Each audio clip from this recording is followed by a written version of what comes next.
Everyone, learn for success में आपका स्वागत है।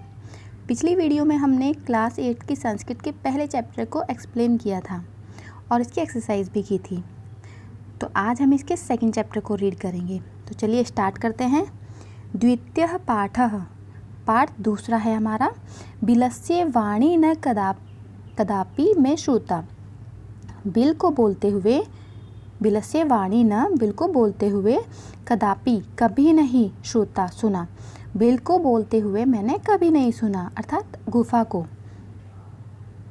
प्रस्तुत पाठ संस्कृत के प्रसिद्ध कथा ग्रंथ पंचतंत्र के तृतीय तंत्र काकोलकीयम से संकलित है। पंचतंत्र के मूल लेखक विष्णु शर्मा हैं। इसमें 5 खंड हैं जिन्हें तंत्र कहा गया है। इनमें गद्य और पद्य दोनों रूप में कथाएं दी गई है, जिनके पात्र मुख्यतः पशु पक्षी होते हैं। तो चलिए स्टार्ट करते हैं। कस्मिन् कश्चित् वने खनरखर नाम सिंह प्रतिवसति स्म। किसी वन में खनरखर नाम का सिंह अर्थात शेर रहता था। सह कदाचित् इतस्थे परिभ्रमण श्रुतार्थ न किंचित अपि आहारम प्राप्तवान। वह किसी दिन भूख से व्याकुल होकर इधर उधर भटका, किंचित अभी आहारम प्राप्तवान, और उसे कहीं भी आहार प्राप्त नहीं हुआ। ततः सूर्यास्त समय एकां महतीं गुफां दृष्ट्वा सह अचिंत्यत। फिर सूर्यास्त के समय उसने एक बड़ी गुफा को देखकर सोचा, नूनम एतस्यां गुहायां रात्रो को अपि जीवः आगच्छति। निश्चय ही इस गुफा में रात्रि में कोई ना कोई आता होगा। अतः अत्रैव निगूढ़ो भूत्वा तिष्ठामि इति। इसीलिए मैं यहीं इसी गुफा में छुपकर बैठ जाता हूँ। तिष्ठामि बैठ जाता हूँ। एतस्मिन् अंतरे गुहायां स्वामी दधिपुच्छ नामकः शृगालः समागच्छत्। उसी दौरान गुफा का स्वामी दधिपुच्छ नाम का एक शृगाल सियार वहाँ पर पहुँचा। स च यावत् पश्यति तावत् सिंहपद पद्धति गुहायां प्रविष्टा दृश्यते। जैसे ही उसने देखा, शेर के पैरों के निशान गुफा के अंदर प्रवेश करते हुए दिखाई दिए। न च बहिरागतः, परंतु गुफा से बाहर आने के निशान नहीं दिखाई दिए। श्रीगाल अचिंत्यत, श्रियार ने सोचा, वह सोचने लगा, अहो विनष्टोऽस्मि, अरे अब मेरी मृत्यु निश्चित है। नूनम अस्मिन् बिले सिंह अस्तिति तर्कयामि, निश्चय ही इस गुफा में अवश्य ही शेर बैठा है। तत् किम करवाणी, तो अब मुझे क्या करना चाहिए। एव विचिन्त्य, ऐसा सोचकर आगे देखिए। दूरस्थ रवम कृतुम आरब्ध, उसने अर्थात सियार ने दूर से ही आवाज लगानी शुरू कर दी। भो बिल, हे गुफा, किम न स्मरसि, क्या तुम्हें याद नहीं है। यन्मया तव्या स सम्यः कृतो अस्ति यत् यदा अहम ब्रह्मात् प्रत्यागमिष्यामि तदा त्वं माम आकार्यसि। तूने मेरे साथ यह समझौता किया था कि जब मैं बाहर से लौटकर आऊँगा तो तू मुझे पुकारेगी।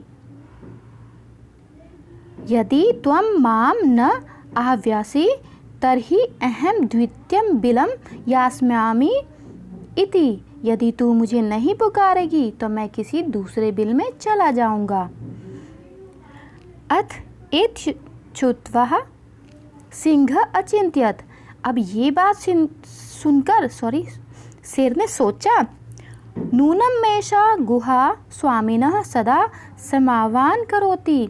निश्चय ही ये गुफा अपने स्वामी को देखकर उसे बुलाती होगी, उसका आह्वान करती होगी। परंतु मद्भ्यात् न किंचित अपि वदति, लेकिन आज मेरे डर से शायद ये कुछ बोल नहीं पा रही है। अथवा साध्वी वदम उच्यते, अथवा सही कहा गया है।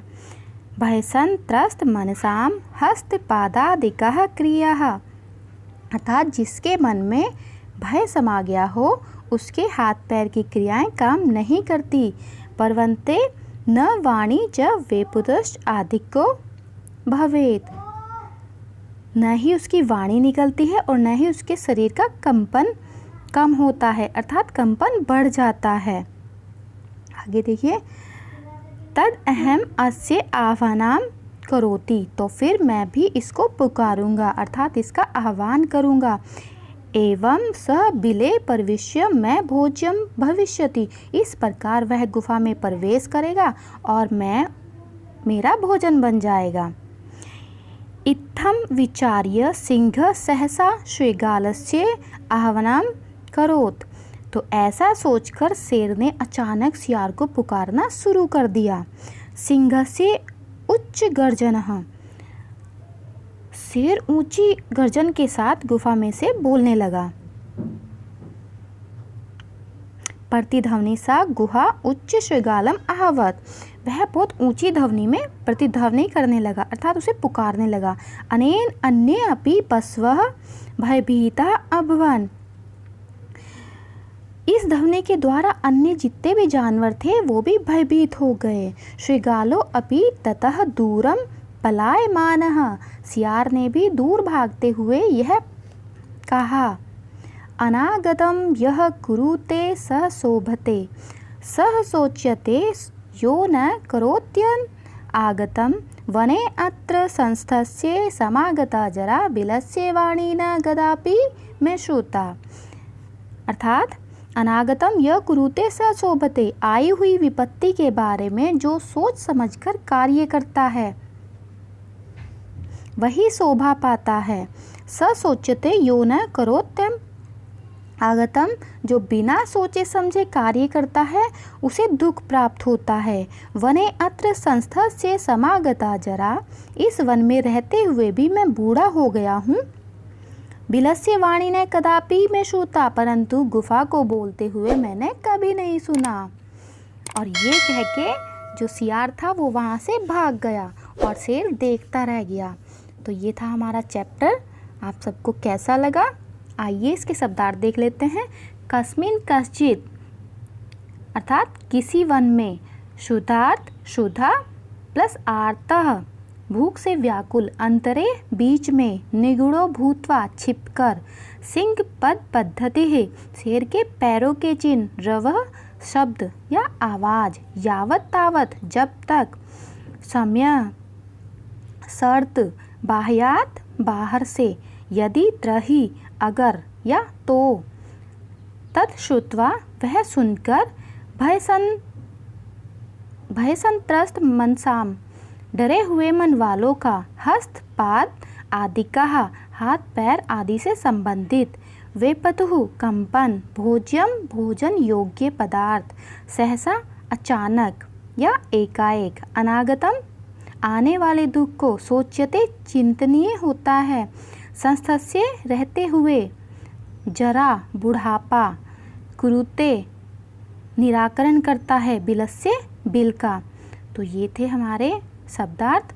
आई होप आप सबको बहुत अच्छे से समझ में आया होगा। नेक्स्ट वीडियो में हम इसके क्वेश्चन आंसर करेंगे। तो thanks for watching my video.